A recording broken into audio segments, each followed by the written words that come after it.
kuganiraho ni ijambo rifite intego igira iti uwagira yagira Yesu. Uwagira yagira nde? Yesu. Ubundi ba Yesu muri birane batanu. Hari Bari Yesu, hari Yasuwa, hari Yusito. We aza yitwa Yesu Kristo, bisobanura umukiza, imfura mu bapfuye akazuka.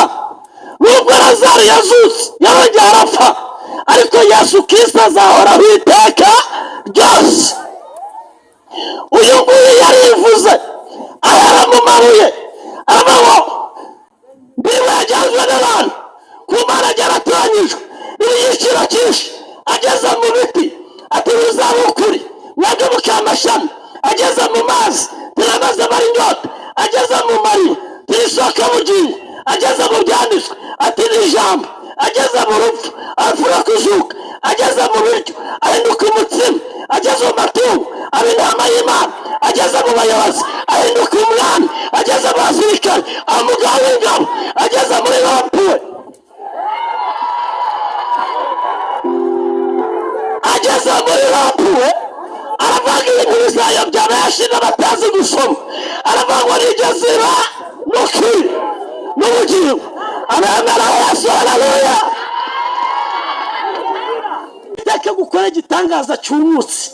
Yatanze icyayi gicaha ababisha, yatanga igikoma gikoma dayimoni, yatanze amata tujya amatama n'amatayi ahindura igisura kuri igisusa gitamisi ahindura imirimo. Yaguteye iteka bagutekera ifiti mu mibyizi.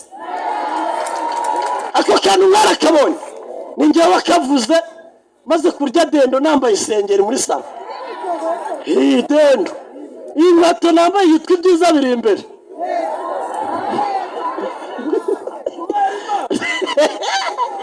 Ariko bari gufashwa, haleluya. Nerekera mu mujyi wa Kigali muri Rana Mayibo, sinyigisha kunywa urumogi mvuye mu ishuri, sinyigisha kudefiriza. Nigeze kunywa urumogi ku zuba saa 8 z'amanywa, ku zuba njya kubona muri imvura iri kugwa irimo urubura, njya kugama.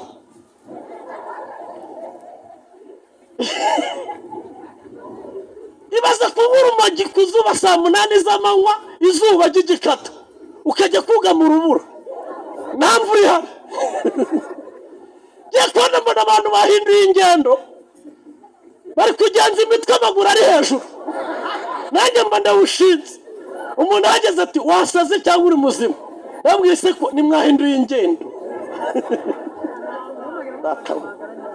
Nanjye barakore kabangira ibintu bibiri. Kuno dusengera rimwe nava ngo barasakuza, kabiri nuko bajya mu mwuka nava ngo barititiza. Ariko nagezemo sanga ibintu bifite gahunda. Ijwi ryamaze ibyumweru 2 ndashoje kubera igihe bampaye. Rimara ibyumweru 2 ambwira ngo va muri ibyo urimo ujye mu barokore bamwe wanga. Ibyumweru 2 numva umutima wenda gushya, njyane twe Kabeza mu rusengero. Ngeze Imana ambwira ngo ningikuzanye uzamvugira muri iki gihugu no hanze yacyo. Imbwira ngutitwa uziyarurira, uzihaganyura, uzatebeza, uzambara, uzabyibuha, uzatuba mu mujyi, uzasezerana. Imana ivuze ngo uziyarurira, uzihaganyura n'akanyama. Usigaye nambara ikote mu mibyizi, shongo muri nibature, gatebeza nyuma saa 6. Urabona iyi bayita Rwanda Revenue Authority, imfasha nyigisho. Ubuvuze ngo yasaragabura, aya ntago ari amabuye, birumvikana. Babyita ibihamya. Ibiki? Ibihamya. Yasaragabura. Iyi nzungu ntabwo wapfa kuyambara cyenyege, iyi bayita inzungu. Ariko utarakishijwe yarihimye, ubu nari kwambara inzungu. Hanyuma Imana ikimara kuvugana nanjye narasenze ndayegera, sinasubira mu biyobyabwenge.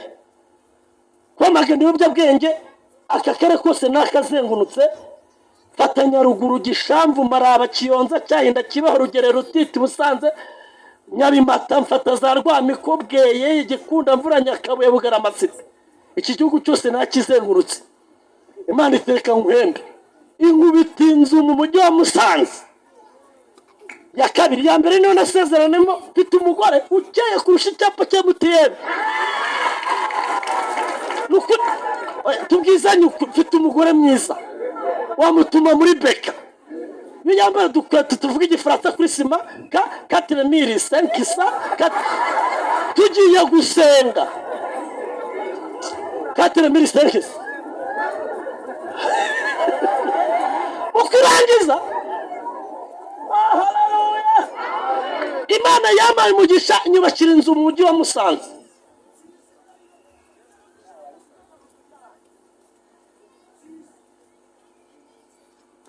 Haleluya!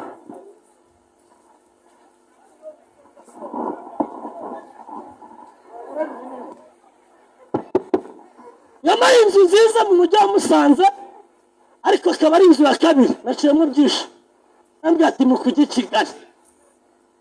Rero ngiye kuvuga akantu ariko nikababangamiye, ubu nsigaye nyara mu nzu.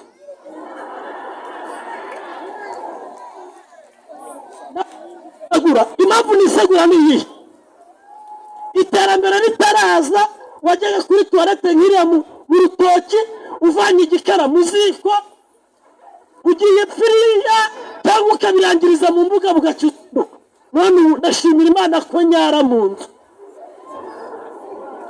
kandi muri ibintu bita gusutama avuna. Turatubwizanya ukuri, ubirangiza urimo no gucata na madama tugezeho mu nzu y'amakaro. Tuvugisha ukuri, irambwira ngo abitiza abana bazayiga, biga pirive. Mfite abana 5, mfite na tica ubigisha uhembwe ku kwezi maze ngere. Hanyuma rero irambwira ati iga imodoka n'ururimi. Iga imodoka ni iki? Imodoka ndayiga, ningaruka hano ntabwo nzongera gutega, ndabizi. Dayimoni yansuzugwe, ndavuga ni iyi ni ikarita ku modoka, iyi ni irangamuntu, ngiyi na perime. Maze ndebe kubita imizimu kagomoro. Ubu ni umushoferi, umuntu wari mayibo. Tugiye gusenga Imana, ndashoje. Gusa nicara heza, intebe nicaraho iguze isambu mu cyaro. Niba ushaka insuri yangiriye nesi, mfite pasiporo imyaka 10. Ukwa 10 nduriye indege, twavuga ni. Hanyuma umuntu utari wakira Yesu n'umwami n'umukiza, umuntu utari wakizwa, ntabwo wakoze ibyaha byinshi kundusha, umwanya ni muto. Amuri ikiganza tugusengere. Imana igumisha, muzamure Imana bahumugisha.